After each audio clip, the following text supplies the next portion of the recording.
हर हर महादेव साथियों, आप सभी का मेरे चैनल लव यू जिंदगी में तहे दिल से स्वागत है। आप सुन रहे हैं अर्चना वर्मा की लिखी हुई कहानी तुम मेरी जिंदगी हो का 55वां भाग। आगे बढ़ने से पहले प्लीज वीडियो को लाइक और चैनल को सब्सक्राइब जरूर कर दें। पर साहिर कहाँ है? सीढ़ियों से नीचे उतरते हुए एक बार फिर से अमरेंद्र जी ने पूछा। वह तेरे जैसे ही कुछ घूमने वाले मेहमानों का हिसाब किताब कर रहा है। तू सीधा घर चल, मैं होटल से तेरा सामान लेकर आता हूँ। और किसी की चिंता मत करना, मैं साहिर को बोल दूंगा। प्रेम ने भी अपनी गाड़ी का दरवाजा खोलते हुए कहा।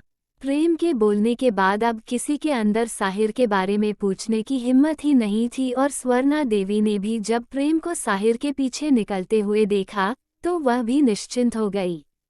साहिर का मैटर इतने अच्छे से सॉर्ट आउट करते हुए देखकर जिंदगी ने राहत की सांस ली।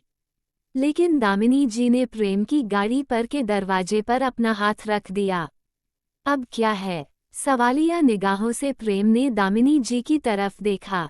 आप किधर जा रहे हैं? हौंफते हुए दामिनी जी ने पूछा।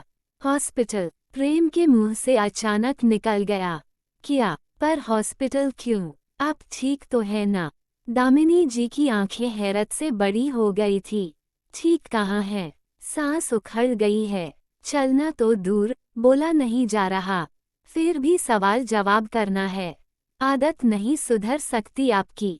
चुपचाप अपनी गाड़ी में बैठ जाए, वरना सीधे ले जाकर हॉस्पिटल में एडमिट करा देंगे। कुछ समझ में नहीं आता है आपको? बाहर इतनी गर्मी है, अगर तबीयत बिगड़ी तो आज रिसेप्शन के लिए होटल से पहले हमें आपके साथ हॉस्पिटल जाना पड़ जाएगा। प्रेम ने बात संभालते हुए कहा, लेकिन सीधा जवाब नहीं, डांट कर ही बोलना था। वह तो मुझे भी लग रहा है, दामिनी जी ने उदास होते हुए कहा। मतलब कि आप हमें हॉस्पिटल पहुंचा कर ही दम लेंगी? प्रेम ने दामिनी जी का मजाक उड़ाते हुए पूछा। नहीं, मेरा वह मतलब नहीं था। दामिनी जी गड़बड़ाए। इसलिए तो कह रहा हूँ कि वजन कम करने की कोशिश कीजिए। कम से कम सुबह शाम वॉक पर निकला कीजिए। पर आप तो सुनती ही नहीं है। एक आपका आलसीपना है और दूसरा आपके जीभ का स्वाद। ये दोनों आपके हेल्थ के सबसे बड़े दुश्मन बन बैठे हैं। लेकिन नहीं, आपको तो यही लगता है कि आपके सबसे बड़े दुश्मन हम हैं, जो आपको बैलेंस डाइट और बैलेंस रूटीन फॉलो करने के लिए कहते हैं।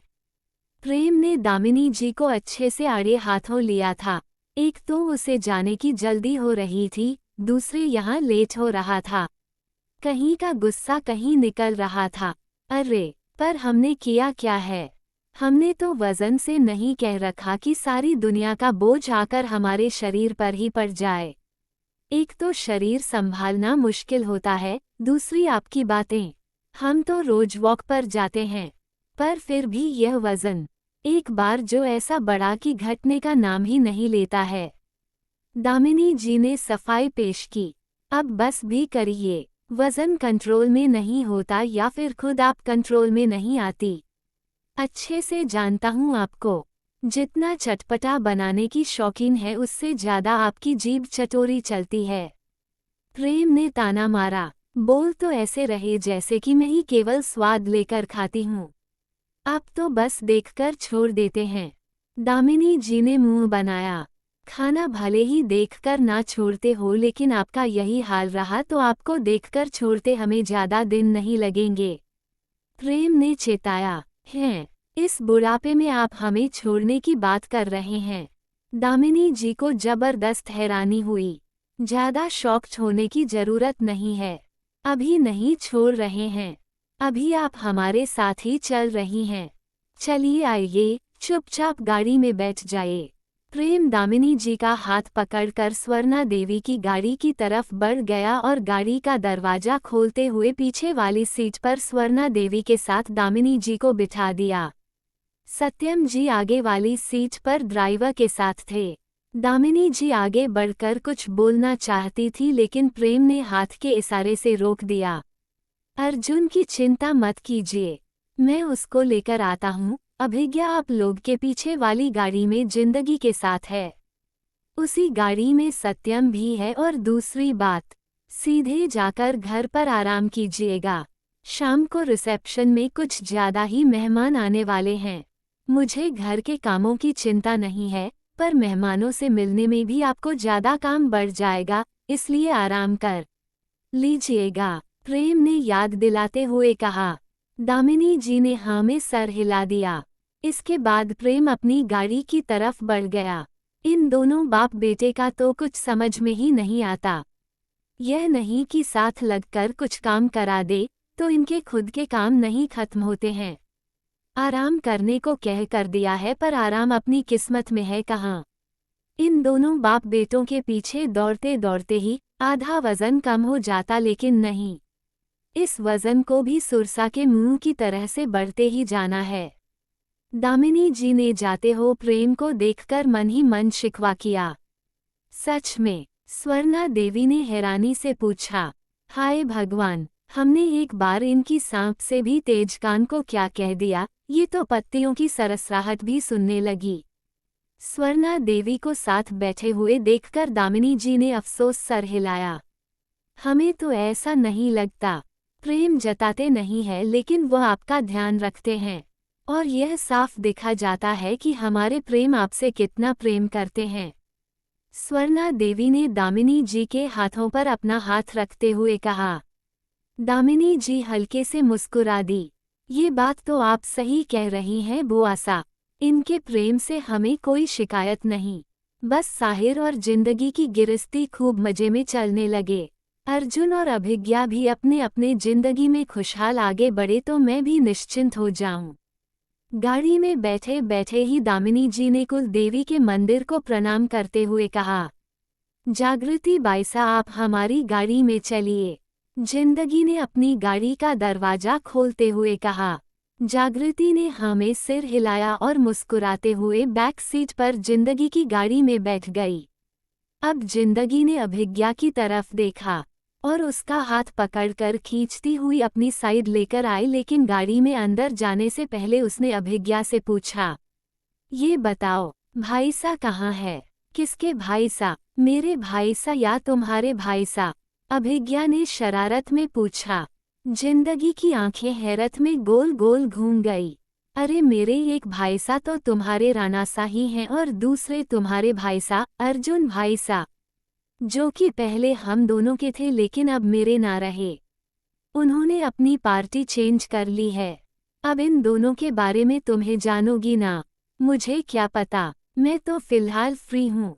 अभिज्ञा ने बात बदलते हुए कहा। इतना मजाक मत करो, मुझे साफ साफ बताओ ना, आखिर भाईसा कहाँ है और भाईसा को हुआ क्या है? जिंदगी ने उदास होते हुए पूछा। मतलब तुमसे किसी ने कुछ कहा है क्या? अभिज्ञा ने पूछा। उसने जिंदगी से कुछ कहा नहीं। जिंदगी अर्जुन से मिली नहीं थी तो फिर आखिर जिंदगी को कैसे पता चला? अभिज्ञा का हैरान होना स्वाभाविक था। मुझसे कोई कुछ कहता कहाँ है? जिंदगी ने मुंह बनाते हुए कहा। तो फिर खुली आंखों से कोई सपना देख लिया क्या? नहीं, वो तो मैं मंदिर की तरफ जा रही थी तो मैंने अर्जुन भाईसा को गाड़ी की फ्रंट सीट पर बैठे देखा था। उनकी हालत मुझे ठीक नहीं लग रही थी, लेकिन रानासा ने मुझे डांटकर मंदिर में जाने के लिए कह दिया। जिंदगी ने मुंह बनाकर बताया। ठीक किया, उन्होंने जब ये बात अपने तक सीमित रखी है तो उसका कोई कारण भी होगा, इसलिए ज्यादा दिमाग मत चलाओ। जितना कहा है उतना ही करो, और उन्होंने अभी कहा है कि चुपचाप घर जाने के लिए और सबको साथ लेकर जाने के लिए। किसी को भी अर्जुन भाईसा के बारे में पता भी ना चले। अभिज्ञा ने आगे बताया। है, पर तुमको कैसे पता? जिंदगी हैरान रह गई। अभिज्ञा ने अपना फोन जिंदगी के आंखों के आगे आगे लहरा दिया। सामने साहिर का मैसेज खुला हुआ था। जिंदगी को जागृति के साथ एक गाड़ी में भेज देना और खुद भी सत्यम के साथ उसी गाड़ी में घर आना। जिंदगी को एक पल के लिए भी अकेली मत छोड़ना। मैं अर्जुन के साथ जा रहा हूँ। जिंदगी का ध्यान रखना और बाकी सब कुछ संभाल लेना। अर्जुन की चिंता बिल्कुल मत करना, मैं अर्जुन के साथ ही हूँ। बाकी यहाँ का खासकर बड़ी माँ सा के सवाल जवाब को संभाल लेना। जिंदगी से नहीं संभल सकेगा। मैसेज पढ़ते ही जिंदगी की आंखें गुस्से से छोटी हो गई। ये राणा साबीना, जब सब कुछ कर ही लिया था तो मुझे क्या चक्कर देने के लिए इतना बोल कर गए थे। सच कहती है मम्मी की शादी के बाद जिंदगी में चैन और सुकून के सबसे बड़े दुश्मन पति ही होते हैं। जहाँ सास और नंद नहीं होती वहाँ पर पति ही पूरे ससुराल होते हैं। अगर मेरे को पहले बता दिया होता तो मैं इतना परेशान नहीं होती ना। इनको तो मैं छोड़ूंगी नहीं। जिंदगी ने अपने मन में सोचा और पैर पटकती हुई चुपचाप गाड़ी के पिछले सीट पर बैठ गई। अभिज्ञा उसके बगल में थी और हमेशा की तरह दूसरे खिड़की के साइड जागृति और आगे फ्रंट सीट पर ड्राइवर के साथ सत्यम था। सारी गाड़ियां वापस प्रतापगढ़ पैलेस की तरफ चल दी, लेकिन प्रेम ने अपनी गाड़ी हॉस्पिटल की तरफ घुमा ली थी।